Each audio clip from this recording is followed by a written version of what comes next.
Hello दोस्तों, welcome back to our YouTube channel Gyan corner class 10th।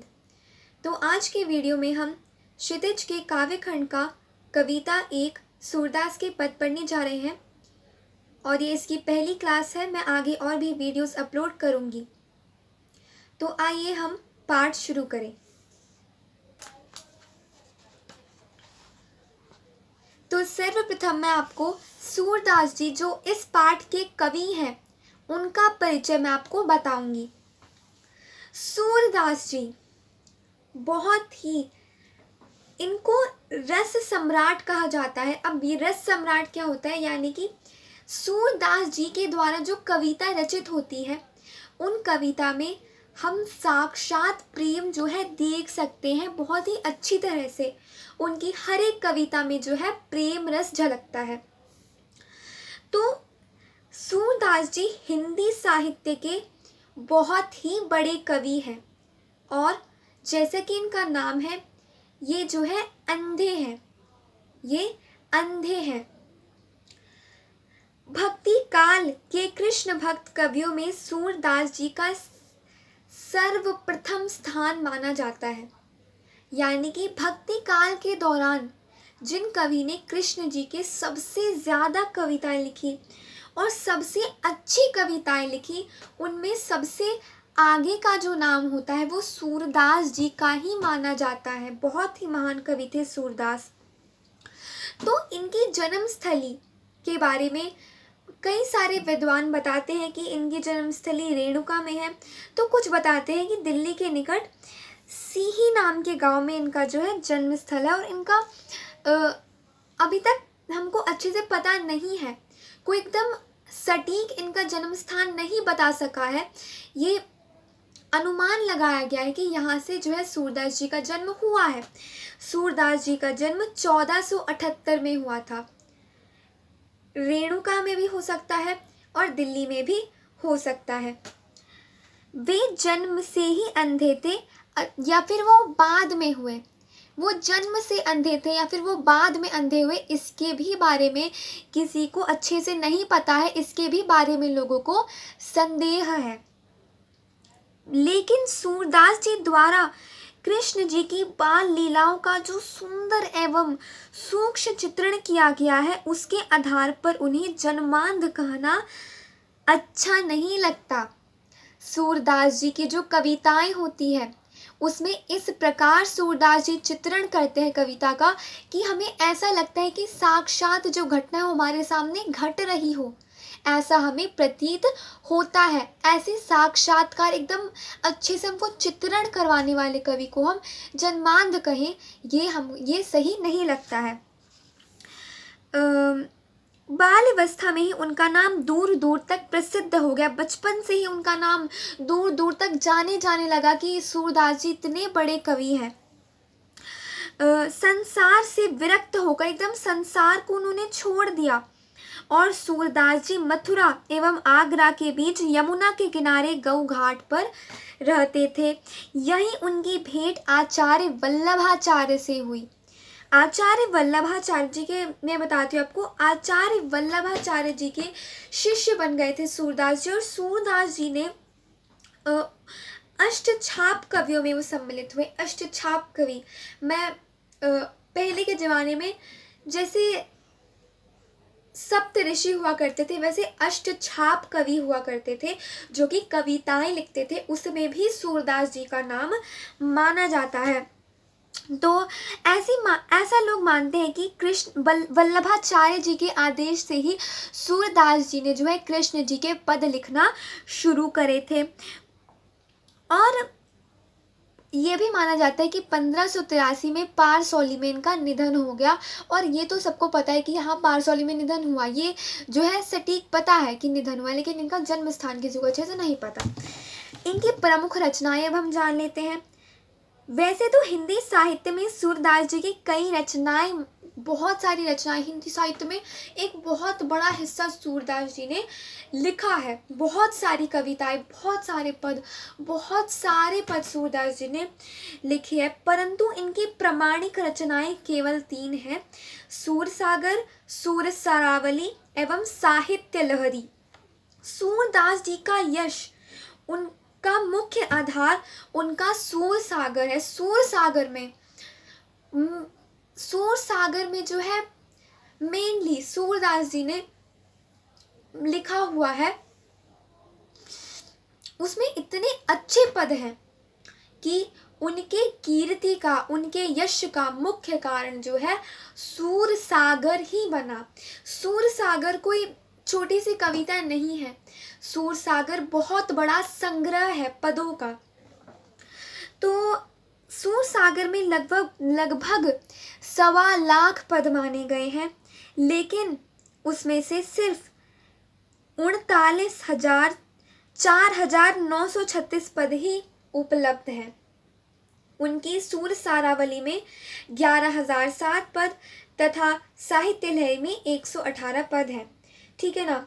अब उनकी काव्यगत विशेषताएं कि कविता में ऐसे उनकी क्या विशेषताएं होती है कि उनकी कविता इतनी खास होती है। सूरदास जी श्री कृष्ण के अनन्य भक्त हैं, तो सबको पता है। उनके पदों में भगवान श्री कृष्ण की भक्ति से संबंधित पदों की अधिकता है। श्री कृष्ण, राधा जी, इन सब के बारे में सूरदास जी ने ज़्यादा लिखा है। उन्होंने श्री कृष्ण की मनोहरी बाल लीलाओं के गायन के साथ साथ ब्रजभूमि, बाल गोपाल एवं गोपिकाओं की विभिन्न भाव भंगिमाओं का अतीव सहज, मार्मिक, सुंदर एवं सजीव चित्रण किया है। सजीव चित्रण जैसे मैंने बताया कि जब उनकी कविताएं पढ़ते हैं हमें ऐसा लगता है कि साक्षात्कार वो हमारे सामने घट रही हो। सूरदास जी के काव्य में बच्चों की निश्चल प्रेम एवं वात्सल्य ने प्रेम, अनन्य प्रेम, वात्सल्य, प्रेम रस का अद्भुत वर्णन किया गया। उन्होंने श्रृंगार रस के संयोग और वियोग दोनों पक्षों का चित्रण किया है। सूर श्रृंगार और वात्सल्य रस, जैसे मैंने बताया है कि रस बहुत सारे प्रकार के होते हैं, वात्सल्य रस, क्रोध रस, प्रेम रस। तो कविताओं में इस प्रकार के रस डालते हैं जिससे वो प्रभावित बनती हैं। तो सूरदास जी के ज़्यादातर पदों में जो है वात्सल्य और श्रृंगार रस जो है देखा जाता है। और साथ ही साथ सूरदास जी ने प्रकृति का बहुत ही अच्छा, प्रकृति को उन्होंने अपनी कविता में इस्तेमाल किया है, लेकिन उन्हें प्रकृति का कोमल रूप प्रिय, उन्हें प्रकृति का विकराल रूप प्रिय नहीं है। वो अपनी कविताओं में प्रकृति का कोमल रूप लेते हैं।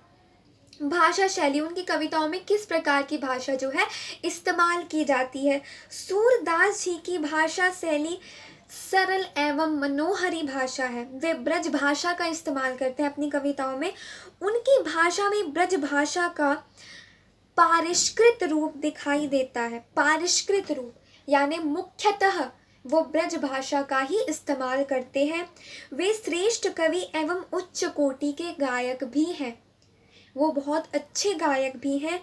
उनके साहित्य में गीति तत्वों का सुंदर समावेश है। बहुत सुंदर प्रेम रूपी तत्व, यानी कि जो उनकी कविताएं होती है बहुत ही गूढ़ अर्थ निकलता है उसका, बहुत ही गूढ़ अर्थ निकलता है।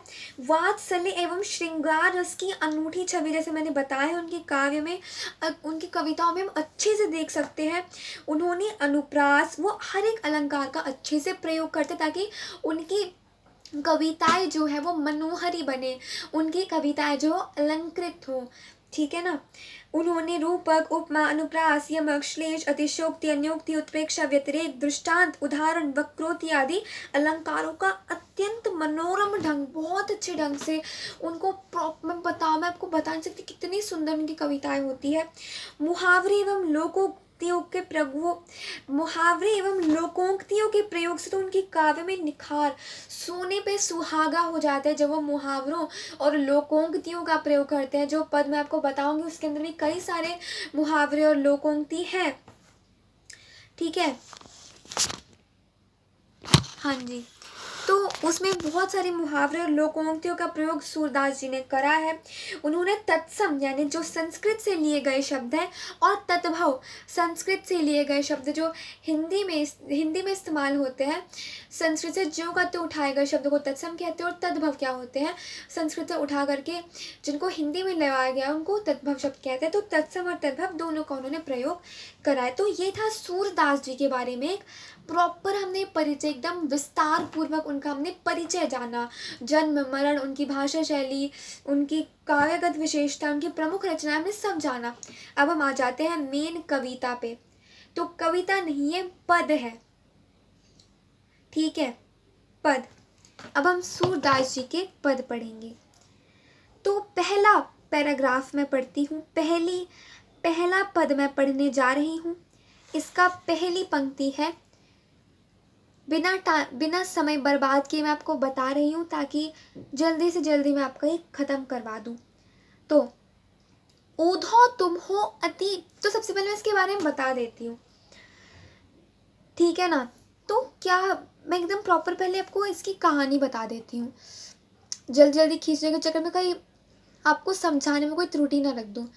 तो सबसे पहले मैं बताऊँ, जब श्री कृष्ण गोकुल में थे तो गोपियाँ और श्री कृष्ण राधा सब एक साथ रहते थे और बहुत ही प्रसन्नतापूर्वक सब रहते थे। गोपियाँ, श्री कृष्ण इतने मनोहर थे कि गोपियाँ उनसे अनन्य प्रेम करती थी। उनका एक भी दिन ऐसा नहीं जाता था कि वो श्री कृष्ण के दर्शन ना करें। श्री कृष्ण के दर्शन के बिना वो व्याकुल हो उठती थी। बहुत ही अनन्य प्रेम करती थी गोपियाँ और राधा श्री कृष्ण जी से। तो जब श्री कृष्ण जी मथुरा चले गए गोपियों को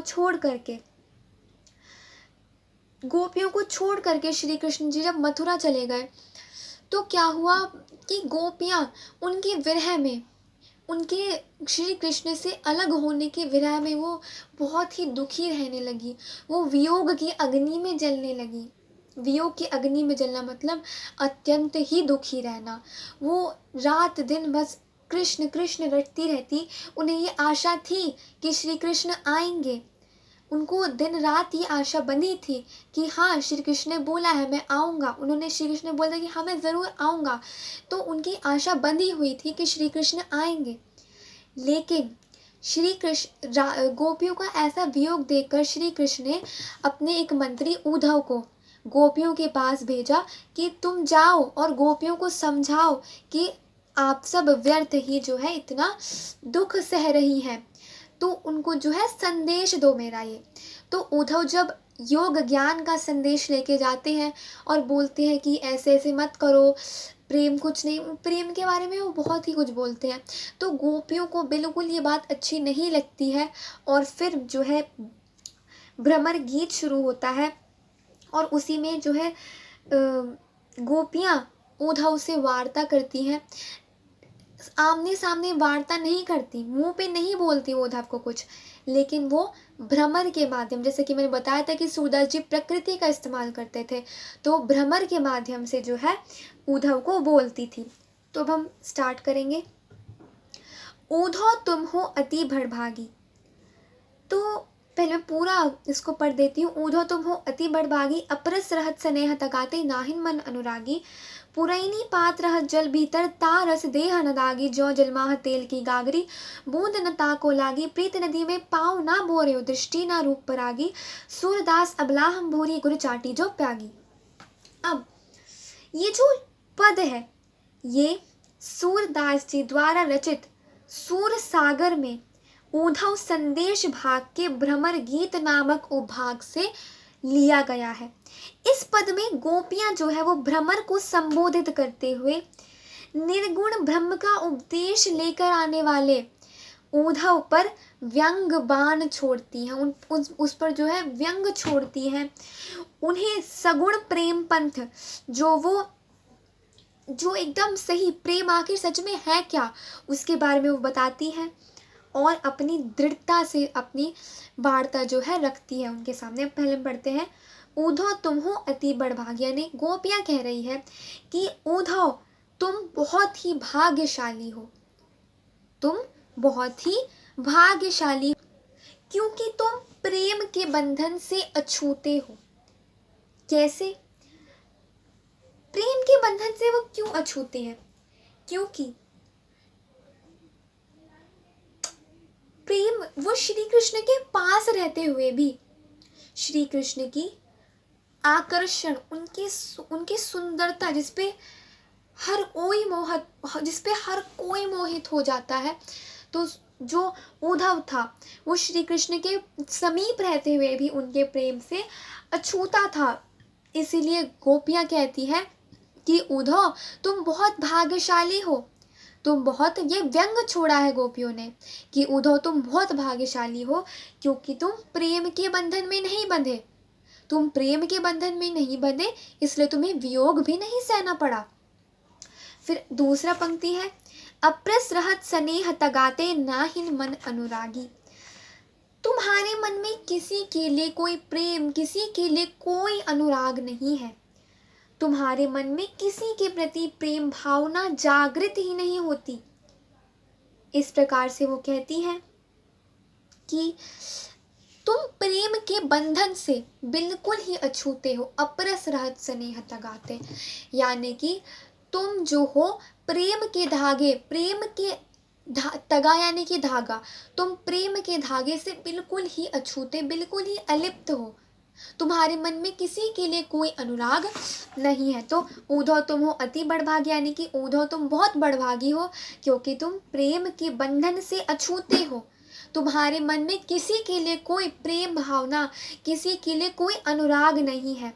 पुरैनी पात रहत जल भीतर तारस देह न दागी। जिस प्रकार एक कमल का पत्ता जल के समीप रहते हुए भी, आपने जल का पत्ता देखा होगा, जब वो जल के ऊपर रहता है और हम उसको ऐसे करते हैं तो एक भी बूंद वो गीला नहीं होता, उस पर एक भी बूंद जो है पानी की टिक नहीं पाती। उसी प्रकार जो है गोपियां उद्धव की तुलना कमल के पत्ते से करती हैं। कमल का पत्ता जो जल के ऊपर रहते हुए भी, जिस पर एक बूंद भी जो है जल नहीं लगता। जो जल माह तेल की गागरी बूंद बूंद न ताको लागी। जिस प्रकार एक जिस प्रकार एक तेल से भरी हुई मटकी, जिस प्रकार एक तेल से भरी हुई गागरी को हम जब जल में डालते हैं, उस पर एक बूंद भी जल नहीं टिकता, एक बूंद भी जल उसे स्पर्श नहीं कर पाती। उसी प्रकार तुम भी श्री कृष्ण के समीप रहते हुए भी उनके प्रेम को महसूस ही नहीं कर पाए हो।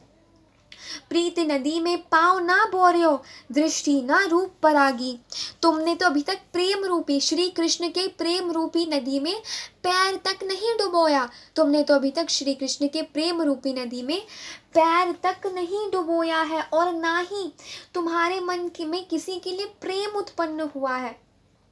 इस प्रकार से वो उद्धव को कहती है, तुम्हारी इतनी सुंदर रूप पे, श्री कृष्ण के इतने सुंदर, इतने मुग्ध कर देने वाले रूप पे तुम्हारी दृष्टि भी नहीं गई है, तुमने प्रेम रूपी नदी में अपना पांव तक नहीं डाला है। सूरदास अबला हम भोरी गुर चाटी जो प्यागी। यानी कि सूरदास जी कहते हैं कि गोपियां कह रही है कि हम भोली भाली अबला है, हमें ये योग ज्ञान का संदेश समझ नहीं आता, हम तो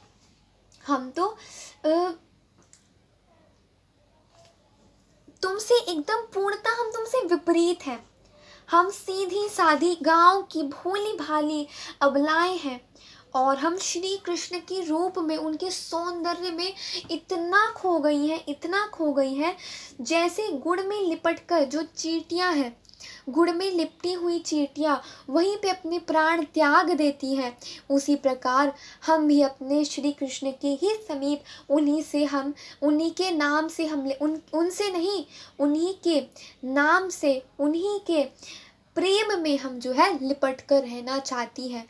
और ये जो गुड़ चाटी जो प्यागी में पूर्ण गोपियों द्वारा पूर्ण समर्पण का भाव जो है नजर आता है। अब हम देखते हैं इसमें, अब मैं अलंकार बता देती हूँ। हाँ जी, प्रीति नदी में रूपक अलंकार लगाया गया है। अब रूपक क्यों है? क्योंकि नदी को जो है वो वहाँ नदी की तुलना जो है प्रेम रूपी नदी, प्रेम से की गई है। उस नदी को प्रेम रूपी ही मान लिया गया है, इसलिए प्रीति नदी। जैसे मैंने बताया था कि बीच में योजक होता है, तो योजक में ऑब्वियसली रूपक अलंकार ही आता है। चाटी जो प्यागी में उत्प्रेक्षा, क्योंकि यहाँ पर तुलना जो जहाँ पर आ जाए वहाँ पर उत्प्रेक्षा, मानो मनहु जानो जनहु ज्यों, इन सब में जो है उत्प्रेक्षा अलंकार लगता है। गुड़ चाटी जो प्यागी, जैसे में जिसमें जो है जिसमें कुछ इमेजिनेशन की जाती है। पुरैनी पात में अनुप्रास अलंकार ले है प तो व्यंजनों की आवृत्ति हुई है पुरैनी प, इसलिए यहाँ पर अनुप्रास अलंकार है। और यहाँ ब्रज भाषा का इस्तेमाल किया गया है। तो ये जो है पहले वाले पद जो है हमने समझ लिया। अब हम दूसरा पद समझेंगे। इसमें कुल मिलाकर 1 2 3 4 पद हैं, ठीक है ना, 4 पद। तो एक पद मैं अभी समझा दूंगी और 2 पद जो है मैं दूसरी वीडियो में समझाऊंगी, और कुछ एक्स्ट्रा प्रश्न भी मैं आपको जो है बताऊंगी जो आपके बोर्ड की परीक्षा के लिए बहुत ही ज़रूरी है। तो हम दूसरा पद पढ़ेंगे। मन की मन ही मांझ रही, मन की मन ही मांझ रही, यानी कि गोपियाँ उद्धव से कहती हैं कि श्री कृष्ण से मिलने की इच्छाएं हमारे मन में ही रह गई, श्री कृष्ण से मिलने की इच्छाएं हमारे मन में ही रह गई। गोपियों को ये उम्मीद थी कि जल्द ही उन्हें श्री कृष्ण के दर्शन हो जाएंगे, वो जल्द ही श्री कृष्ण से मिलेगी। कहिए जाए कौन पे उद्धव नाही परत कही, गोपियाँ कहती है कि जिन बातों को न कहना पड़े, जिन बातों को हम किसी और से नहीं कह सकते, जिन बातों को हम किसी और से नहीं बोल सकते, अब उन बातों को हम किससे जाकर कहें। श्री कृष्ण ही तो एक थे जिससे हम अपनी बातें कह सकते थे। वैसा क्यों? क्योंकि गोपियों को लगता था कि उनकी बातें जो है सिर्फ श्री कृष्ण ही समझ पाएंगे। अवधि आधार आस आवन की, तन मन बिथा सही। तो पहली वाली पंक्ति में एक और बात मैं बता दूं कि गोपियाँ जो है अपने मैंने बता ही दिया कि गोपियाँ अपने दिल की बात श्री कृष्ण से कहना चाहती थी, लेकिन श्री कृष्ण के न आने पर अब वो अपनी इच्छाएं किसे प्रकट करेगी। फिर अगला है कहिए ये अवधि आधार आसावन के, तन मन बिथा सही, यानी कि प्रति क्षण गोपियों को हर एक क्षण श्री कृष्ण के आने की, श्री कृष्ण के आगमन की आशा बनी हुई थी। उन्हें पता था कि श्री कृष्ण एक न एक दिन अवश्य आएंगे, उनको उनकी आशा बनी हुई थी श्री कृष्ण आएंगे। और इसी आधार पे उनका तन और मन जो है व्यथा को सह रहा था, विरह वेदना को सह रहा था, विरह को सह रहा था कि हाँ श्री कृष्ण आएंगे और एक दिन हमारा विरह समाप्त होगा, इसलिए जो है वो विरह सह रही थी। अब इन जोग संदेश नि सुन सुन बिरहिन बिरह दही, और उनका तन मन इस आधार पे, मैंने जैसे बताया ही, उनका तन और मन इस आधार पे श्री कृष्ण के जाने की व्यथा सह रहा था कि श्री कृष्ण अवश्य आएंगे। लेकिन श्री कृष्ण द्वारा उद्धव का योग संदेश, योग ज्ञान भेजने पर, उद्धव का योग संदेश भेजने पर विरहनिया, यानी जो विरह वेदना में जल रही हैं गोपियाँ, और अब उनकी कोई आशा नहीं रह गई है कि श्री कृष्ण आएंगे। यानी कि उनको अच्छे से बताती हूँ कि उनको ये आशा थी कि श्री कृष्ण आएंगे, और इसी आधार पर वो तन और मन की व्यथा सह रही थी। लेकिन श्री कृष्ण ने उद्धव द्वारा योग ज्ञान का संदेश भेजकर विरहनिया क्या होता है? जिन्होंने विरह वेदना को सहा हो, जो विरह बिछुड़ने के दुख को सहने वाली, बिछुड़ने के दुख में वो जल रही हैं गोपियां। चाहती चाहती हुती गुहार जितहिते, उतते धार बही, उतते धार बही। और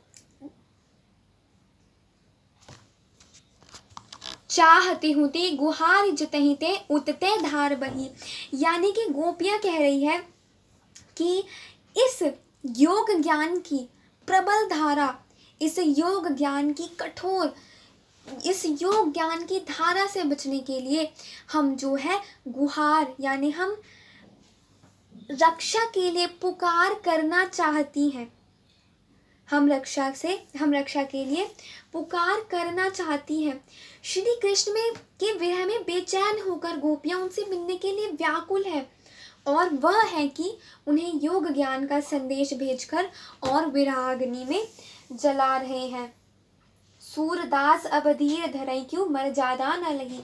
सूरदास जी कहते हैं कि गोपियां कहती हैं कि अब हम धीरज क्यों धरे, अब हम धैर्य क्यों धरे, जब श्री कृष्ण ने ही अपनी मर्यादा का पालन नहीं किया, उन्हीं ने उधर द्वारा योग ज्ञान का संदेश भेज दिया।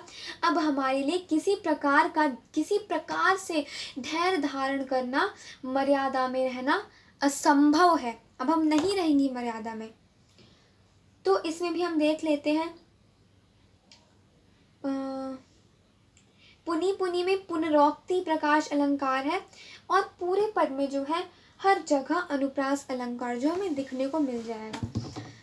तो इस प्रकार से मैं ये वाला पैराग्राफ एक बार मैं आपको और समझा देती हूँ। मन की मन ही मान रही, जल्दी समझा देती हूँ।